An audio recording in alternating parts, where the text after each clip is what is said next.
আপোনালোকৰ মাজত আছিলে, ঠিক তেনেকৈ আমিও ময়ো আপোনালোকক লগ পোৱাৰ কাৰণে এটা আগ্ৰহ মোৰ তাত আছিল।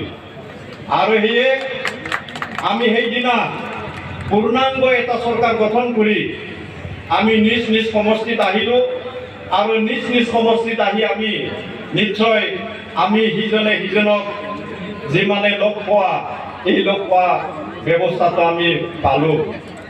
আৰু এই আজি ইয়াত বাগানপাৰা সমষ্টিয়ে যি সম্বৰ্ধনা অনুষ্ঠান, এই সম্বৰ্ধনা অনুষ্ঠান ইয়াত আয়োজন কৰিছে, মই সকলোকো মই আন্তৰিক ধন্যবাদ জ্ঞাপন কৰিছোঁ। মই সকলো স্তৰৰ কৰ্মীক মই আন্তৰিক ধন্যবাদ জ্ঞাপন কৰিছোঁ। মই এটা কথা আপোনালোকক অৱগত কৰিব বিচাৰিছোঁ, অধ্যক্ষ পদ পোৱাৰ পিছত দুই এদিনৰ পিছত মোৰ আগে পিছে দুখন এস্কৰ্ট থাকিব, হাউচ গাৰ্ড থাকিব, PSO থাকিব। কিন্তু এটা কথা মোৰ সন্মানীয় ৰাইজ, সন্মানীয় ভোটাৰসকল,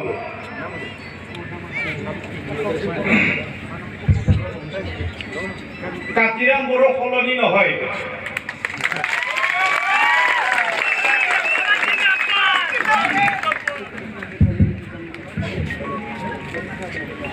যেনেকৈ আগতে আপোনালোকে কাতিৰাম বড়োক পাইছিলে, ভৱিষ্যতৰ কাতিৰাম বড়োক তেনেকৈ পাব, কোনো সলনি নহয়। সেয়ে মই এইখিনি কথা আপোনালোকক অৱগত কৰি থলোঁ। আপোনালোকে শংকাবোধ কৰিব নালাগে। কাতিৰাম বড়োৰ PSOয়ে কাতিৰাম বড়োক লগ কৰিলে কিবা ক'ব নেকি? কাতিৰাম বড়োৱে বেয়া পাব নেকি? কাতিৰাম বড়োত থকা হাউচ গাৰ্ডে মানে কিবা কৰিলে কাতিৰাম বড়োৱে বেয়া পাব নেকি? এই কথাটো আপোনালোকে কোনো শংকাবোধ কৰিব নালাগে। মই আপোনালোকক অৱগত কৰিছোঁ। মই এইটোৱেই আপোনালোকক পুনৰবাৰ অৱগত কৰিছোঁ যে কাতিৰাম বড়ো আগত যেনেকৈ আছিলে ঠিক পিছতো তেনেকৈ কাতিৰাম বড়োক আপোনালোকে পাব। দীঘলীয়া কৰিব বিচৰা নাই। নিশ্চয় সম্বৰ্ধনা অনুষ্ঠান আছে। ইয়াত বহুতো প্ৰাইমাৰী কমিটিৰ দল সংগঠনে সম্বৰ্ধনা কৰিব বিচাৰিছে। এইখিনি মই আন্তৰিকতাৰে গ্ৰহণ কৰিম।